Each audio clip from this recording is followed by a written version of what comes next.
dawn of a fourth industrial revolution, digital technology is set to dramatically alter the ways in which we live, work and communicate. With women currently occupying only 26% of roles in the British tech industry, an increasingly popular accusation is that the tech industry is simply a boys' club, guilty of systematically alienating potential female engineers and coders. If they continue to remain uninvolved like this, the result will be future generations of women having unfortunately little input in our social and economic evolution. So why are fewer women entering these fields? 3 of the most common explanations are as follows. Women believe tech is boring, women assume they have little potential in the industry, and thirdly, women apply negative social connotations to those involved in tech. To see if these ideas are reflected by the casual male and female observers, we approached the youth of Liverpool to ask what they know and think about computer coding. Well, it's like where they make software. It's what you use for like building websites and stuff like that, isn't it? Kind of. It's all CSS and stuff in it, HTML code, and that's what I do. I know my brother's going to go to university to study it, but that's all I know. I've looked into it, but I've never it's something I would like to do. I've always liked computers and that, but nothing I've ever looked in career prospects now. Based on these responses, one can observe a clear lack of female investment in comparison to males, with girls being less likely to have a basic awareness of the subject. To develop an understanding of the problem, we sat down with the Liverpool Girl Geeks, a course dedicated to providing an all-female environment for those interested in learning code. I'm Chelsea Slater. And I'm Rebecca Jones. We're the co-founders of Liverpool Girl Geeks. I was in a real life workplace, in a tech workplace. We did app development, and I was the only girl in there for a certain period of time, and then only one of the female joined. So, and it was about it was a small business. It was about 12 to 15 men, but that again was just for me. It was just so shocking because it was so good work and it was so interesting and it was good pay and it was really flexible hours, and what woman wouldn't want that? We were really struggling to find the role models that weren't Martha Lane Fox or some national or international figure. We wanted to try and find the sort of local female heroes of the industry as well. Yeah. If something doesn't feel relevant to you, you're going to be bored by it. And so if this sector for years hasn't been made to feel relevant to girls and to be accessible to them, it is going to bore them because they don't see where culturally their lifestyle and what they're interested in. And we don't care if that's nail varnish or skateboards, but if it's not in the industry and not in those sort of job sectors and job roles, you're going to be bored by it. It's not going to seem accessible, it's not going to seem relevant to you. I think they don't think that they're good at coding because they haven't tried it yet, and they don't realise that it is just a language, the same as what Spanish and French is, and anyone can do it. I think because of the stereotypes, they do think that it's really tricky to do. But everyone that's been on that course has been able to do it, and they've been from the age of 9, which is amazing. We've got an amazing 9-year-old that comes to our events, and she can code in a couple of languages and she can pull apart the Arduinos. And so if girls from that age can do it, all the way up to 60, 70-year-olds, Let's go 90. Yeah, why not? 90-year-olds. We've had a couple of older women on our courses that again have not embraced tech at all. They're really frightened when they come in and they're going out buzzing. They love it. I am Alex Hindley. I am a software engineer. I work in the daytime for Bandcamp, and some evenings I teach for Liverpool Girl Geeks. The coding perspective, in a team of software engineers, there's no team that I've ever been on where it hasn't been massively outnumbered male to female. When I joined Bandcamp, I was the only female engineer. Thankfully, that is no longer the case, but our ratio is we're still nowhere near 50-50. I've never been on a team 50-50.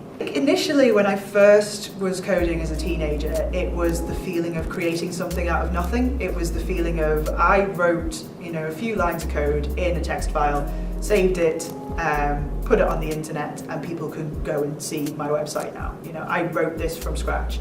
I had friends who used copy and paste web building tools, and I never understood where they got the satisfaction with that. I always enjoyed writing from scratch, writing my own code. And there is a powerful feeling in that. You feel kind of, I think I used to compare it to feeling like a wizard, you know, like, oh, you know, I just said a few magic words and boom, here's this thing.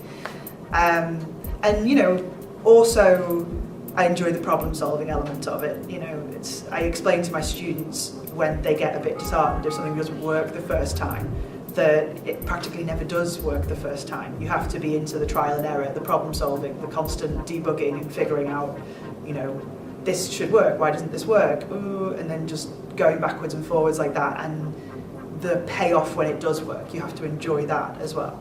The absence of females interested in coding and engineering can be explained with a variety of reasons. As males have historically been seen as the target demographic for new gadgets and technologies, women have largely remained detached from this aspect of our culture. This, coupled with a lack of female role models, has left the majority of women uninspired to seek roles within the growing industry. Although, how can this be fixed? I think a male-dominated industry, you know, it's not healthy for any company and for any industry, both from a creative point of view, you know, but also there is the issue that we're not as competitive as we could be. There's something missing. There is something. The whole industry could go so much higher if there were more women here. There's statistics that say that we'll be a million coders short by 2020, and that's incredible. And that's something that in Britain we could quite easily, if you know, efforts are made to get women into software development, we could fill that gap for the whole world. You know, the software is needed more and more and more. Your fridge has software in now, streetlights have software in. So we're not just talking about something that's just in a computer or some way where you'd expect to find this.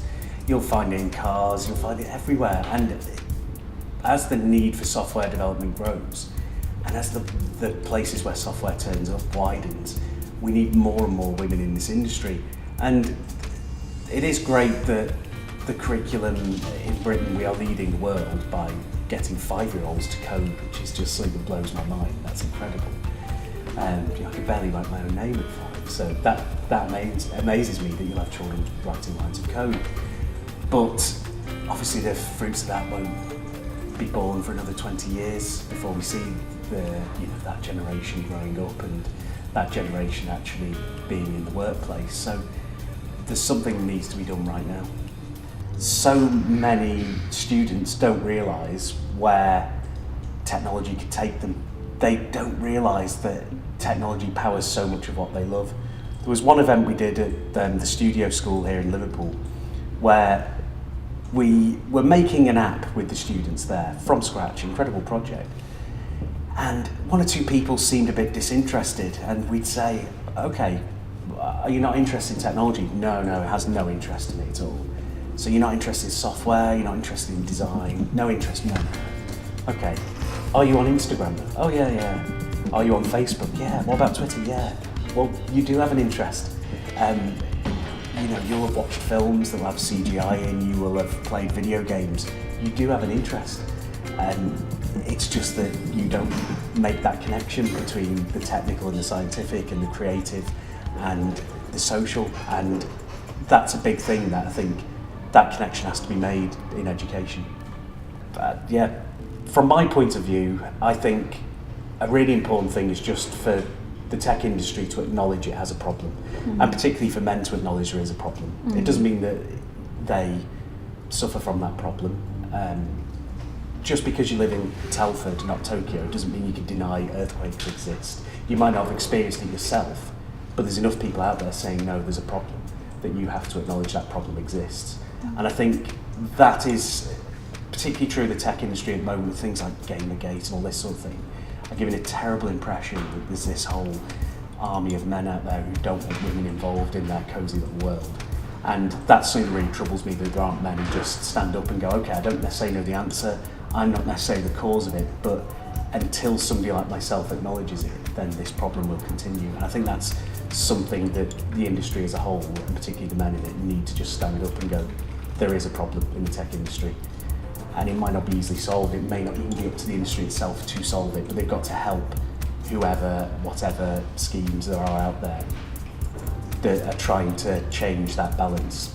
and try and get more and more women involved, because without the men and the overall companies acknowledging that, it will never happen. They teach it, like when you do ICT in schools, I think if they teach it then, like on a basic understanding of it, people might know more about it and want to do something related to it, but they don't even have that anymore. You need to promote every single role that would be in a tech industry, so whether that is in marketing or PR or design, I mean, all the physical computing. Yeah, we have girls in there that would happily pull apart an Arduino or a Raspberry Pi and be in their absolute element, but it's because they found something doing that speaks to them. This vision of the future that people are discussing now, which is that everyone will be a coder in some sense, because software is becoming more and more integrated into our daily lives. I mean, it's in your car, it's in our homes now. You get people who can get apps that control their heating from a distance. You know, you're on holiday and you have forgotten to switch the heating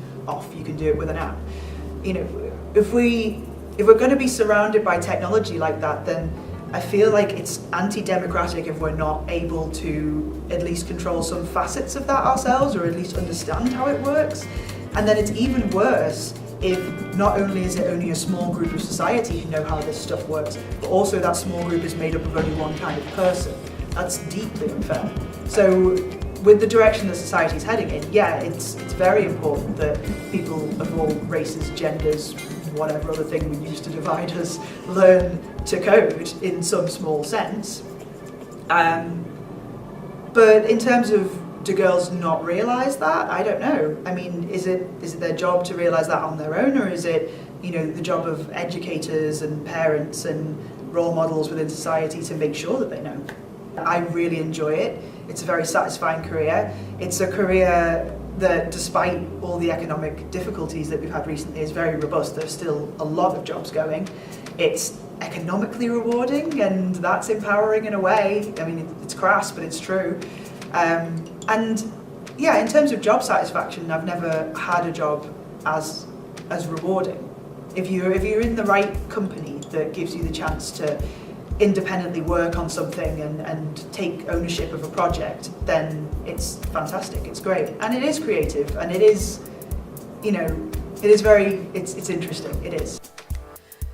Now that computer sciences are being integrated into the school curriculums, one can expect the women of new generations to have the necessary, well-developed understanding of the subject by the time they start considering their careers. And with groups such as Liverpool Girl Geeks to support these people, women will continue to enter the industry and provide new role models for the girls to follow.